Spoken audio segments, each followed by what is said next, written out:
नमस्कार।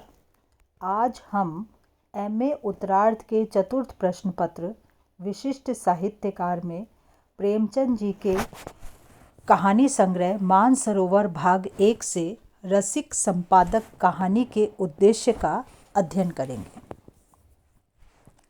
प्रत्येक कहानी का कोई ना कोई उद्देश्य होता है। फिर प्रेमचंद जी तो उपयोगितावादी दृष्टिकोण वाले साहित्यकार थे। वे कला जीवन के लिए सिद्धांत के पक्षधर थे। उनकी कहानियों में मनोरंजन का तत्व रहता हो यह बात अलग है, किंतु उनमें कोई ना कोई जीवनोपयोगी नसीहत रहती है। यह किसी समस्या का चित्रण रहता है। रसिक संपादक कहानी एक मनोरंजक कहानी है। उसके शीर्षक से ही ऐसा आभास होता है कि इसमें लेखक ने संपादन कार्य और सृजन के कार्य के बारे में अपने कुछ विचार व्यक्त किए हैं। उन्होंने बताया है कि पत्र संपादन का कार्य कोई छोटा कार्य नहीं है कि जिसमें संपादक अपनी मनमानी चला दे।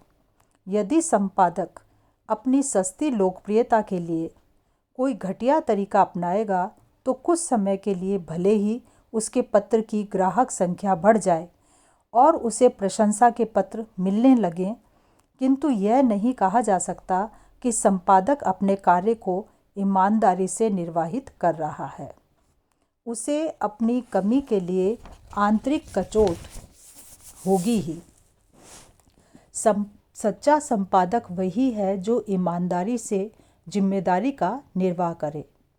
कामाक्षी की कविता को संपादक द्वारा छपने से रुकवाकर प्रेमचंद जी ने यही संकेत किया है। चोखेलाल जी ने मैनेजर को बुलाकर कहा कि कामाक्षी की कविता नहीं जाएगी। तब मैनेजर ने आश्चर्यचकित हो कहा कि फॉर्म तो मशीन पर है। संपादक ने निश्चिंत भाव से कहा कि कोई हर्ज नहीं, फॉर्म उतार दीजिए।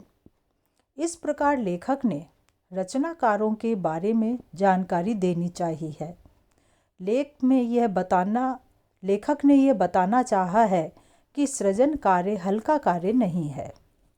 यदि कोई व्यक्ति किसी स्वार्थवश रचनाकार की रचना की प्रशंसा कर दे तो वह प्रशंसित व्यक्ति लेखक नहीं हो जाता है। साहित्य सृजन के लिए अनुभूति आवश्यक है। इसके लिए साधना करनी पड़ती है। साहित्य सृजन खेल नहीं कि प्रशंसा पाकर पोथे के पोथे रच दिए जाएं। कामाक्षी को माध्यम बनाकर लेखक ने यही संकेत दिया है। प्रेमचंद जी ने यह बतलाना चाहा है कि कविता करने वाले को कविता के स्तर का जीवन जीना पड़ता है।